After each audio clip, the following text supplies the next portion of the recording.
Welcome to Tradespoon. My name is Vlad Karpel. I'm CEO and founder of Tradespoon. And today we're going to have our weekly strategy roundtable where we talk about current market conditions, any questions you might have about the subscription, what to expect short-term, what to expect long-term, and go over some of the themes in the market, right? In terms of, will Magnificent Seven continue to lead the market? Will value stocks going to start catching up? And what strategies work and what strategies do not work? For those of you who are new, welcome. If this is your first live event, do me a favor, type in first. Always want to welcome new subscribers. My background is technology. I have a master's degree in computer science, specializing in statistics and artificial intelligence. We have a team of financial engineers that are always building and enhancing our models based on neural networks and latest advances in generative AI. I work as a CTO in several startups here in Chicago in the fintech space. And then after that, decided to manage my own money, open up Tradespoon more than 10 years ago now, and that's why I'm here. So I'm very passionate about technology, trading, and education. Disclosures are very important if you're new to trading stock or options, and I'm going to go through specific, live trading examples. So it's very important to understand the risk associated with trading stock and options. So I encourage you, if you're new, pause the screen, go to optionstrading.com so you can understand the risk associated with trading stock or options, and then you can read the remaining of the disclosures. But basically, it says that I'm not registered with FINRA or SEC, and I'm showing you what I do in my own portfolio based on my own risk tolerance level for general education and information purposes only. All right, before we jump into our trading plan, let's go over what to expect short-term and long-term. Right? We see spiders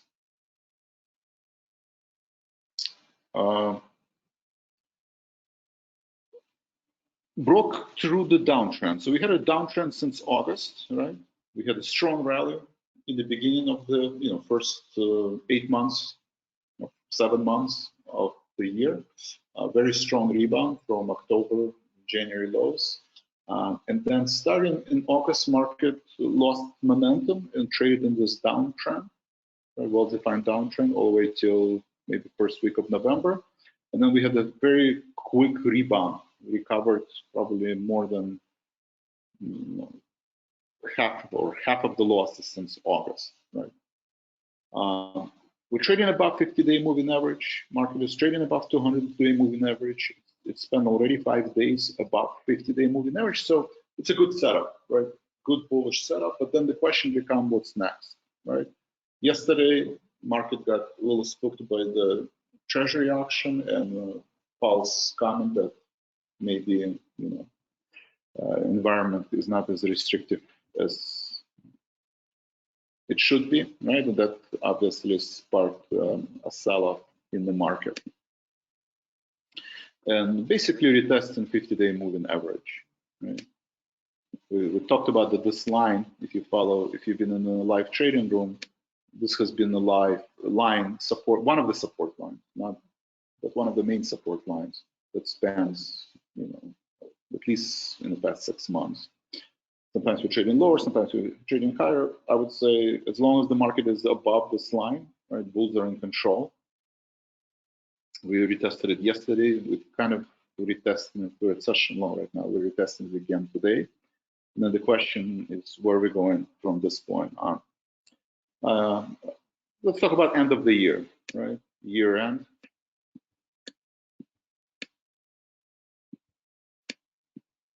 There are two scenarios, right? Market earnings season is behind us, right? It looks like market is resilient, earnings are better than expected. Sometimes, Paul speaks the market with his, higher for longer speech, right? But for the most part, it's technical trading and macroeconomic data, right? Next week, we have the CPI data on Tuesday. So CPI and PPI data will probably dictate if the market is going to go, continue to grind higher, right, in the next couple of weeks. Potentially, next level of resistance is 444. Well, we first have to clear this level, right? I would say this is resistance number 1, right? This is October highs, pretty important, I would say, short-term, medium-term overhead resistance, probably short-term, over past months. So that's resistance number one, and then 442 would be resistance number two. So scenario number one, we're getting back to 444, maybe overshooting to 452 by end of the year, right? Pendulum can, it depends on CPI and PPI data. The other scenario of CPI, PPI data shows that inflation is stubbornly high and maybe a small jump in inflation, and then the market is going lower. We do have seasonality effect. A lot of people talk about seasonality effect. So we're testing 200-day moving average. So maybe, what is it? Maybe 15 points to the downside by the end of the year, right? About 4% down, or we're going up 15 points. Those are the two scenarios. Probably macroeconomic data will dictate which way we're going to go, right? Because it's all about bonds. I'm actually surprised. Before, everybody was talking about market resilience and equities and NVIDIA earnings and Apple earnings and how Magnificent Seven will keep carrying the market higher. Nobody talks about that anymore, right? There's a change in rhetoric. I mean, for the most part, I talked about this in the past 2 years, that it's all about interest rates. But now it seems like everybody's consensus, it's all about interest rate, right? It's all about what macroeconomic data, how Powell will frame the question, whether the glass is half full or half empty. Yesterday he said glass is half empty, so market sold off. The week before he said glass is half full, and then the market rallied. And that's the theme, right? So those are the two scenarios. Very important to do positive and negative reversal exercises, and I'll go over shortly why it's important, right? And that's a common, mistake is that most people say, Vlad, you're too negative. Why are you concentrating on the losses? If just pick the stocks that will go up, right? And don't worry about the stocks that will go down. No, I mean it's a good strategy, but if there's a macroeconomic headwinds and the market is going lower, you have very low probability of finding a stock that will go in different direction than the market, right? Usually when the market sells off, it pulls, I would say 90%, 95% of all the stocks. All right, so one, market is going higher and glass is half full, and two, market is going lower, glass is half empty, right? And I'm not going to go over what half full or half. If you've been in my webinars, you know what this is. But mainly it's interest rate, right? Where the interest rates are going. Will we have recession or will we not have recession, right? And is inflation going lower without causing a recession, right? That's kind of the conversation, right? And glass half full, market resilient, unemployment low, everybody's surprised, no signs of recession. Glass half empty, as long as you have a rapid rise in interest rates and no side when the rates are going to be lower, at some point something's going to break, whether it's the Silicon Valley Bank or China real estate or commercial real estate. WeWork, nobody knows, but something is going to break. All right, so let's go over this exercise, very important. And how many of you say one? And how many of you say two? Andrei, BJ, Don, Khadija, Joe, Joseph, Kevin, Peter, Rob, Brucer, Scott, T, Tom, Mark, Federer. Two. Okay, two. Anybody one? Nobody thinks we're going higher? Everybody thinks we're going. Okay, Andrei, one. Thank you. Okay, I mean, I would say normal response. Thank you for participating. I appreciate your time. I get really anxious if I ask questions people don't answer. Then I start asking questions. What's going on? So I appreciate you participating. So yes, so half of you said two, half of you said one. I'm going to be optimistic. Sometimes I'm an optimist, sometimes I'm a pessimist. I'm going to be an optimist this time, and I think the market is going higher into the end of the year. Mainly because nobody right now is concentrating on the recession, right? My thought process is that inflation is probably going to get weaker, right? Because the economy is slowing down. You can look at the crude oil, you can look at the retail numbers, you can look at the airlines, the banks. You can see that demand is slowing down. And unemployment is slowly kind of relaxing, right? Ticking down. So I think if the inflation, because the global demand is slower on commodities, and I understand there's services inflation that's still pretty high. But I still think incrementally it's going to continue going lower, and there will not be a surprise next Tuesday, right? Or in 4 weeks. Right? So and because of the seasonality, because everybody, fear of missing out, right? You have to report year-end results to your investors, right? So a lot of money managers are trying to do catch up, right? I mean, if you haven't invested in the Magnificent Seven at the beginning of the year, you're probably down right now, right? Best case scenario, or flat, right? So people do want to have that catch up, right? Somewhere between 434 and 440, 444, 450. So for those reasons, I think the market is going to continue going higher, right? Not lower in a short period of time. And the main reason is obviously interest rate, right? Don't fight the tape, don't fight the Fed. Those are the two rules. And you can see the tape shows that yields are going lower, right? Auctions have been better than expected for Treasury. The rates did drop. A lot of people think that interest rates will go down first half of next year. And you can see the price action. We broke through the interest rate, broke through the October lows, broke through the 50-day moving average for the past 6 days. I think it's a leg down from here, right? And that's as long as there is a continuation, or at least the rates are not going higher, they're stable or going lower, I think that's a good environment for year-end rally, at least for the next 4 to 5 weeks. End of December, last 2 weeks of December could be volatile, but at least going into end of November, first week of December, still, I think, bullish bias. And same could be said about dollar. They're very highly correlated right now. It did bounce back. It's now hovering, over 50-day moving average, but again, it's sitting on this line. It's below 106, right? We talk about 106 major support level.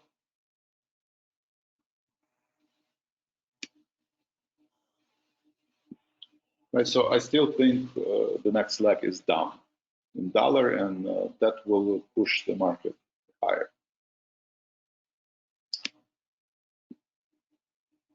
All right, any questions?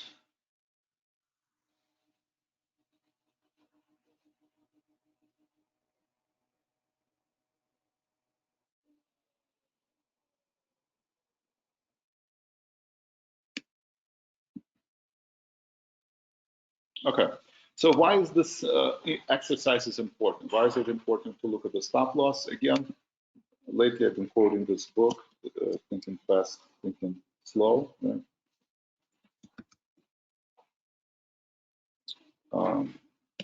And the most important concept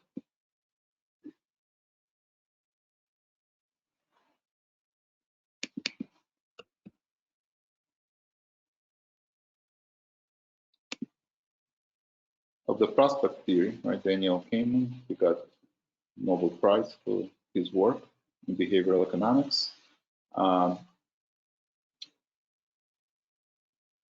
And basically, he talked about prospect theory talks about loss aversion, and the concept of that there is a symmetry between the value, positive gains and negative loss, right? That we experience and we fight for the losses a lot harder, right? It involves a lot stronger emotions than the gains, right? And this week on Yellow Tunnel, which is a sister company of Tradespoon, I'm writing a blog about framing, right? In psychology terms, framing. The idea is that yesterday was a perfect example of framing, right? Powell could have said the market is resilient and unemployment is low, right? But he chose to say that the interest rate environment might not be sufficiently restrictive. It's the same thing that he said during the Fed meeting a week ago. Right? It's the same thing, but he just chose to use different words and frame it. Is that even though nothing has changed in the past week, it's not like he said that interest rates are sufficiently restricted last week and now he changed his mind. No, it's just, you can say the glass is half full or you can say the glass is half empty. Right? Same example, if you go to a doctor and you have to have a medical procedure, right? If he tells you this medical procedure is 90% successful, right? Most likely you're going to do the procedure. The doctor says, there is a risk to this procedure and there is a 10% unsuccess rate. Well, you're most likely not going to do this procedure, right? Or at least in, multiple times. So the concept of framing in psychology is very important.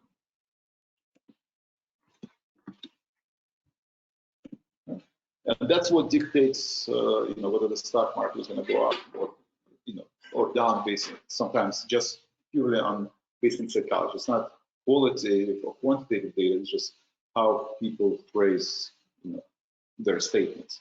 So basically, prospect theory says that there's a symmetry, right? There is a cognitive bias or cognitive dissonance. We think based on emotions and we trade based on emotions, right? We talked about system 1 and system 2. So this is an example of prospect theory, right? And it's a perfect example for trading, right? If right now you're up $450, right? If you're up $450 and you have a choice, right? Half of you said we're going higher and you might make $1,000. Half of you said no, we're going lower. Based on the research, if I ask 1,000 traders, especially the ones that don't know the concept of prospect theory or don't understand the concept of prospect theory, the answer would be 9 out of 10, I'm going to take $450. That's good enough for me. I'm out, right? 2 weeks ago, end of October, most people were down $500, right, when we reached 200-day moving average. And then same question, do you want a 100% chance to lock in your losses or take 50-50 chance to lose $1,100? Again, 9 out of 10 traders, especially when the market broke the 200-day moving average, took their losses, right?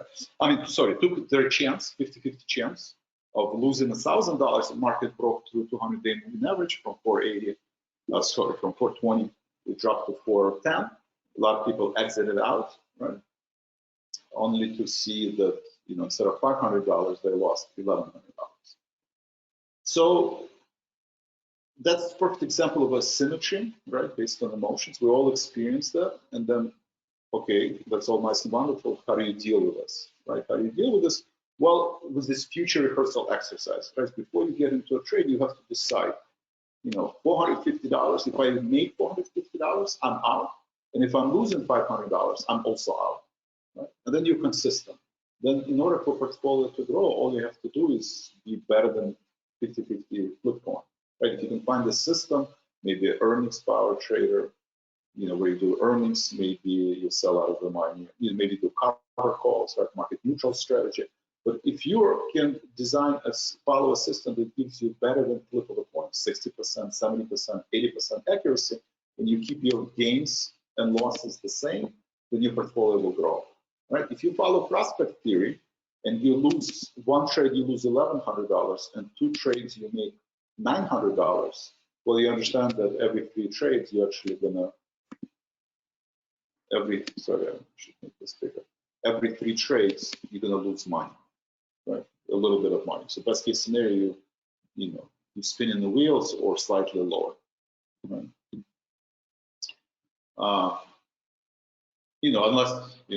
Unless you have 3 winning trades for 1 losing trade, and being 75% accurate all the time, it's difficult. It's challenging. So that is why it's important to keep a journal in writing. It's important to have a training plan. And in your journal, you write this down, right? You say, $450, I'm out. $500 loss, I'm also out, right? And you follow those plans and you grade yourself. If you're consistent, right, you can always take 50-50 chance, right? I mean, if you always take 50-50 chance to make $1,000 or lose $1,100, that's also fine, right? There's no right or wrong. But as long as you're consistent, right, and you have a system that continues to give you positive returns. So journal grading, obviously we're not perfect, and sometimes even though we understand loss aversion, we still fall for it. So when you fall for it, you grade yourself C or D, right? And if you were aware of it and you follow your trading plan, irrelevant whether the trade was successful or unsuccessful, you should be proud of yourself and give yourself A or B, right? And the goal is to have mostly grades A or B. Any questions on where the market is going, framing, prospect theory, and why it's important to have a trading plan?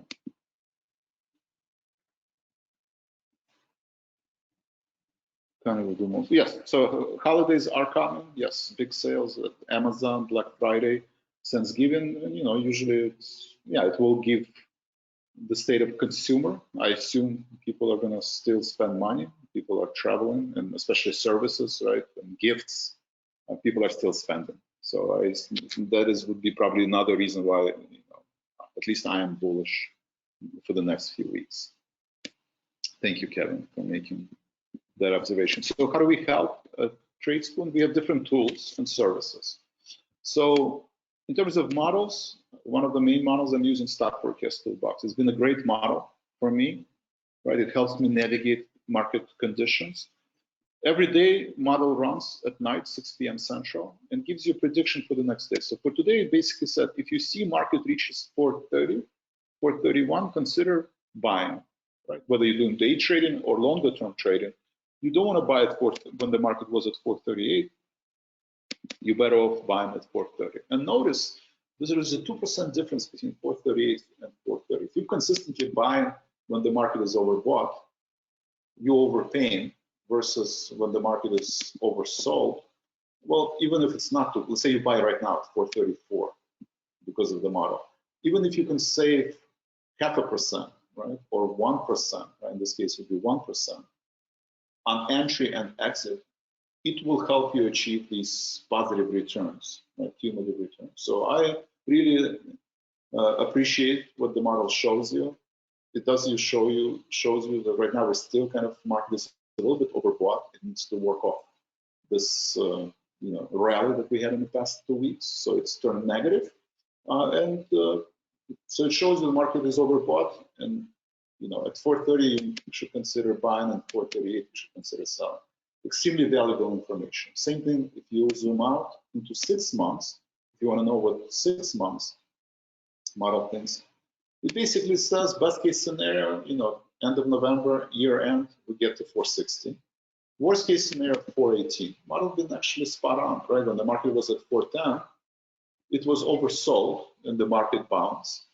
I'm going to make a bold assumption. If we do get to 450, 460, it will be overbought, and at some point it will also revert to mean, right? Regression to mean. That's the author of this book also talks about this. And right now, 434, we're approaching halfway, right? So at 434, 440, 438, 440, you're halfway, right? It's a flip of a coin. You can drop to 420 if we have worse than expected PPI, CPI data, or you can rally to 450, 460 if, macroeconomic data and Powell, if Powell doesn't raise interest rate and the probability of interest rates going down in the next 6 months doesn't change, that's a good condition for year-end rally as well, right? So both scenarios are possible. You just have to decide how much money you're willing to risk for, scenario number 1 or scenario number 2. So that Stock Forecast Toolbox, you can analyze any stock, ETF, 6 months, 3 months. So I enjoy this model. We do have another research tools like seasonality. Everybody talks about seasonality. Everybody says this is not the main reason why you trade and make a decision, but that should be probably one of your inputs into the decision making, right? The author of this book also talks about system 1, system 2. And system 2, the best way to trade based on system 2 is deciding, okay, when I make my decision to buy something or sell something, I'm going to look at these 6 attributes, right? Maybe it's interest rates, maybe it's a dollar, maybe it's U.S. policy, right? Interest rate policy, foreign policy, and I'm going to look at technical analysis, and I'm going to look at fundamentals, certain cash flow. So you have these 6 to 8 attributes, and then based on these attributes, you enter a trade. So the point is that out of the 6 or 8 attributes, seasonality could be one of them. For some people, it's important. For some people, it's not. I like to look at seasonality, so we do have seasonality chart. It basically shows you same thing, market is overbought, predictions that it's heading lower, but from seasonality point of view, we are kind of tracing very accurately, right, following the green line seasonality, which continues to point higher highs and higher lows into the year end. Then we have different services. So active weekly trader, weekly trader, monthly trader, basically these are the tools, right? These are the output of the models that our team wets. Our team actually reviews and making sure that these are valid signals. So today, Apple, right? Bullish signal Apple, right? Basically says that you can buy Apple at 181.94, or you can buy Apple at 184.23, right? Based on pre-market. If you see market continues to go higher, then maybe at 184. Otherwise at 181.94. So how would you trade this? Again, when the market opens, right?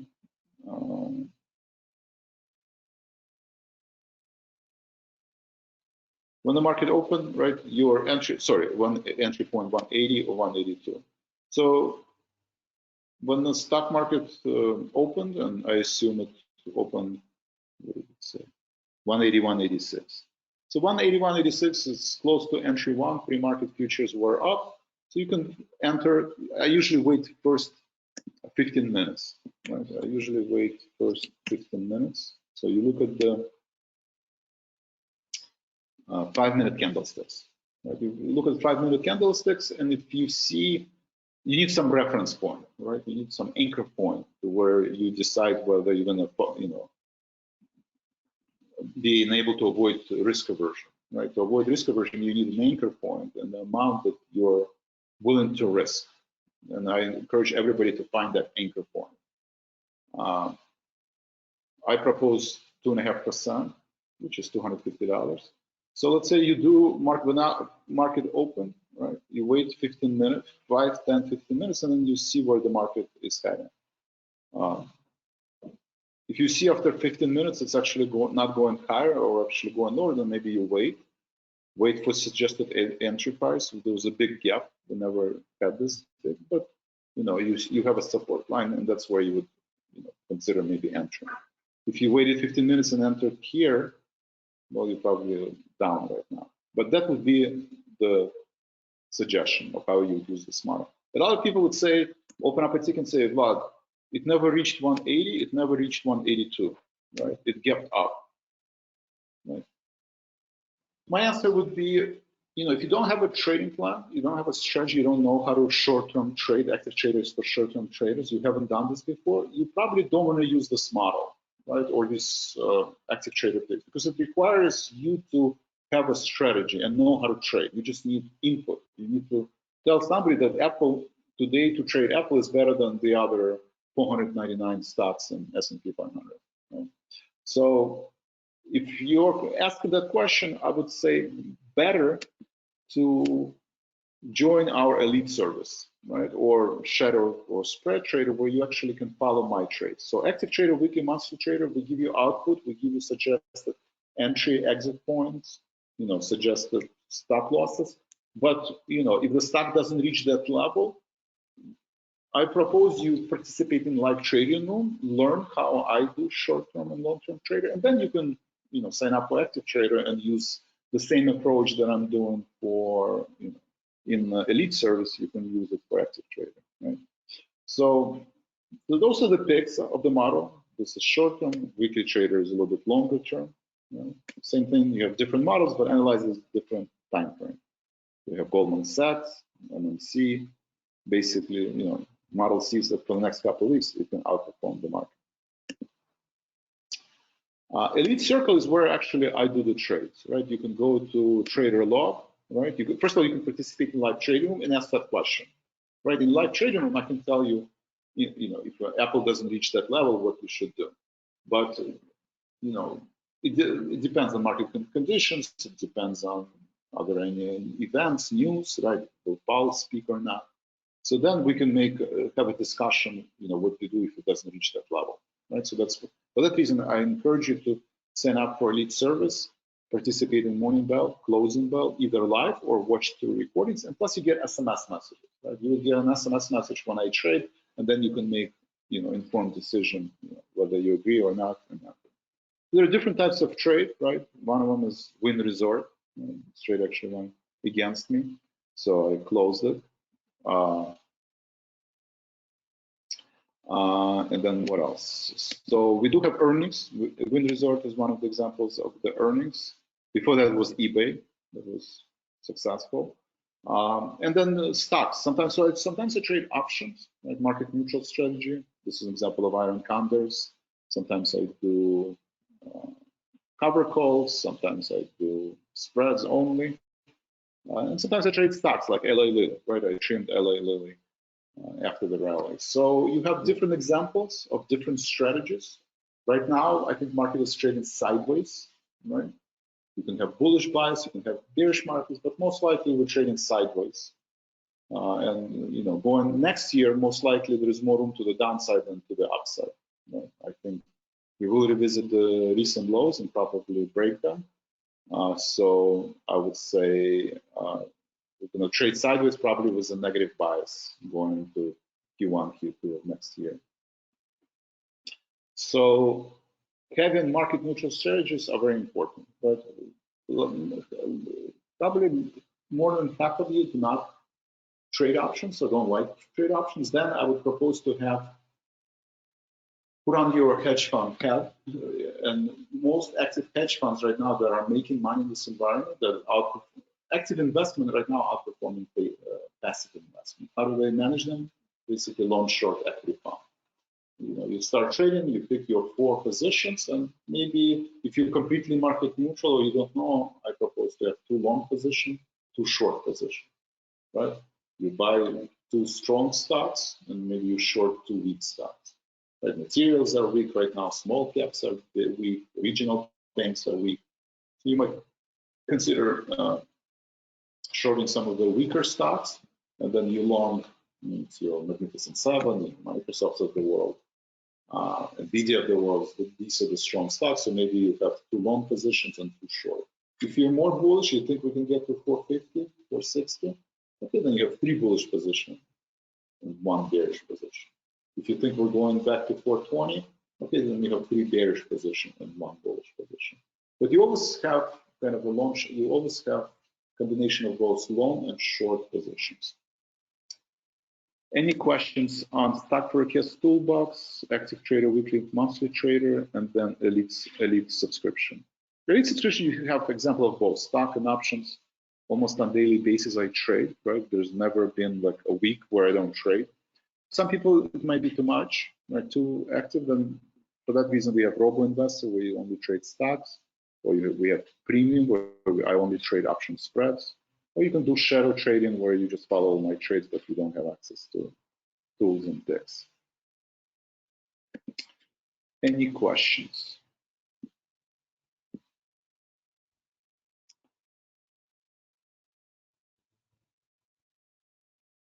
Kircher, HH, Custom, Tom, T, Scott, Rusev, Robert, Peter, Kevin, Joseph, Aisha, Don, VJ, Andre. Any questions?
Okay, all right, sounds good.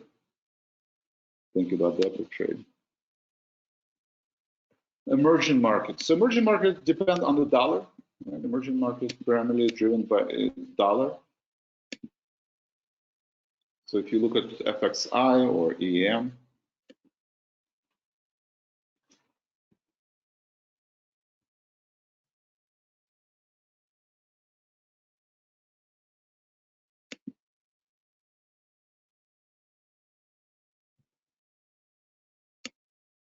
Let me refresh. Not sure what looks like.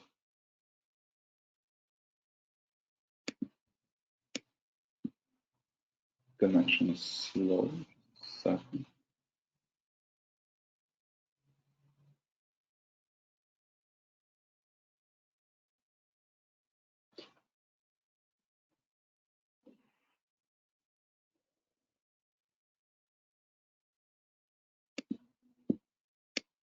Maybe it's sometime later.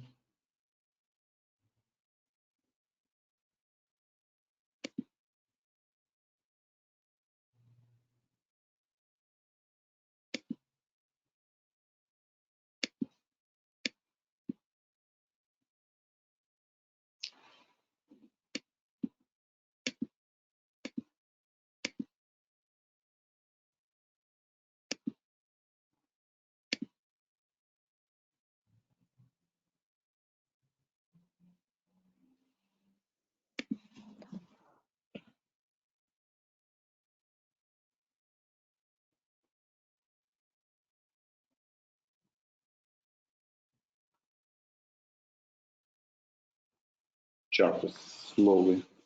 Some issues loading. Just give me 1 second. Okay, I'm back. Okay, so that's spiders. Sorry.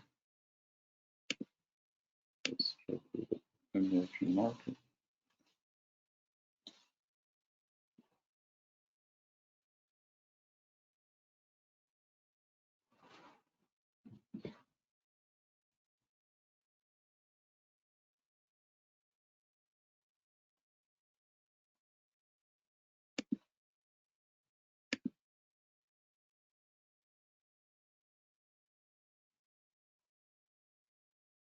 Okay.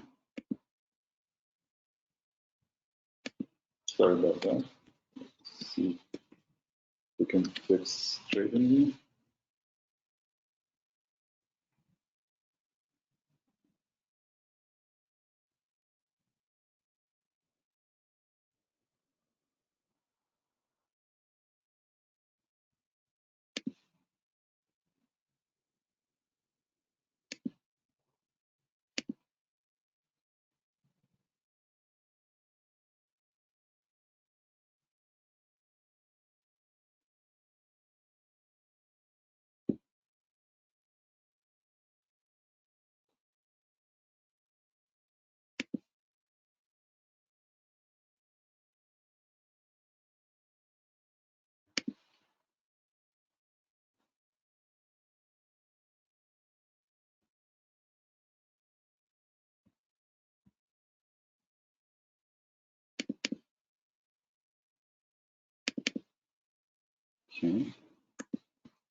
Okay, sorry about that. So emerging market facing, broke through the 50-day moving average. That's your support, right? You have gap 1, gap 2, facing 50-day moving average, facing trading below 200-day moving average and 50-day moving average, and sitting on this important support. Very similar to IWM, small cap stocks. So I think, chart patterns are very weak, right? Whether it's small caps or emerging market, right? I think the chart patterns are very weak. It's oversold, right? I think I'm actually long Russell 2000, and I think emerging market is the same way. If we're gonna have a rally, right? I'm making an assumption that the rally will continue. We're just going to consolidation right now, and the rally will continue next few weeks. That means that most likely emerging market will go higher, small caps will go higher, and technology will continue to go higher. So end of the year, next 4 weeks, I think, we'll probably revisit 39 or even break, maybe even get to 39, 50, 40. But medium term and longer term, I think, we'll probably revisit the lows, if not break them.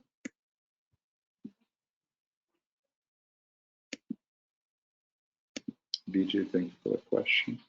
Any other questions?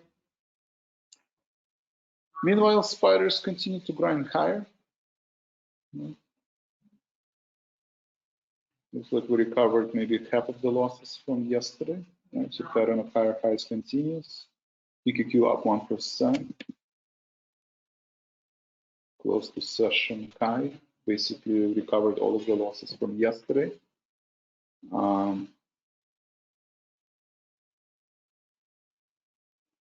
Small caps are underperforming, RF innovation underperforming. Bitcoin continues to grind higher, right? We have a breakout in Bitcoin, continues to grind higher.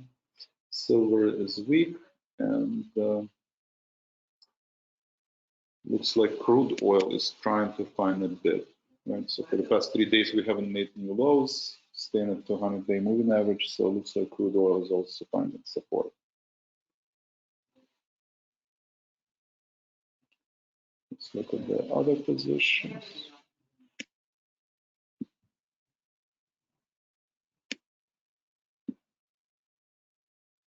TLT is higher, technology higher.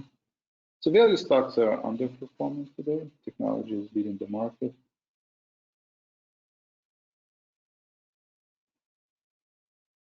So it's the same trade, right? Magnificent 7, technology, and value is kind of a really weak rebound so far. Pretty weak rebound. Apple, Google, Microsoft, Amazon. Tesla has been weak, right? So electrical cars are under a lot of pressure. Tesla is below 200-day moving average, continues to underperform. Amazon continues to outperform. Microsoft continues to outperform, basically testing all-time highs. Google is up today, and Apple. So Magnificent 7 are mainly driving the market higher. A very similar trade that we're used to.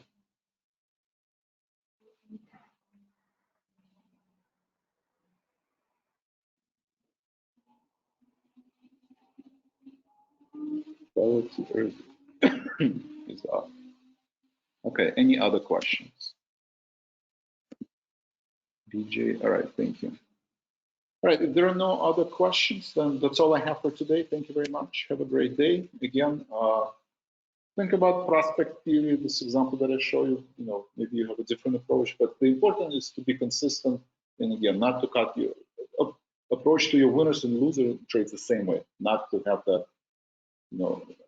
more emotions attached to your losing trade than to the winning trade. You're at some point, and the only way to achieve it, in my case, again, is finding the right position size. I propose, if you look at all of our trades, of all of our pages, it says in important notes that I encourage you to read is that we have 4 active positions, propose to have 4 active positions and not to risk more than 2.5%. Average account is $10,000, 2.5% is $250. A lot of people ask me, Vlad, how much should I invest into this trade? Is it 5,000, 2,000? And I basically said, you can't, you shouldn't trade based on the same amount which you invest in, right? You should look at this anchor point, this reference point, and decide how much money you're willing to risk based on that stop loss. Right? Because if you always invest, $5,000 or $2,000, well, different stocks move with different magnitudes. Some move 30%, some move only 2%. Right? So you can't invest the same amount if you have very volatile stocks, or even if the same beta, but you have oil that at a different price point than Microsoft, right? So even if their beta is 1, you still can invest the same amount, right? Because based on the stop loss, you can have a bigger stop loss on, oil right now is at 200-day moving average, right? So the stop loss is very small. Microsoft is at all-time high. The stop loss probably is going to be bigger because it's overbought. So based on your stop loss and amount you risk, and that's how you should approach trading to make sure that position size is always the same and you have the same reference point. All right, Peter, thank you. Appreciate your time. Andre, Bijou, Kevin, Peter, Rob, Russer, Scott, Ferrer, Kircher. Thank you very much and have a great day. Thank you, Scott.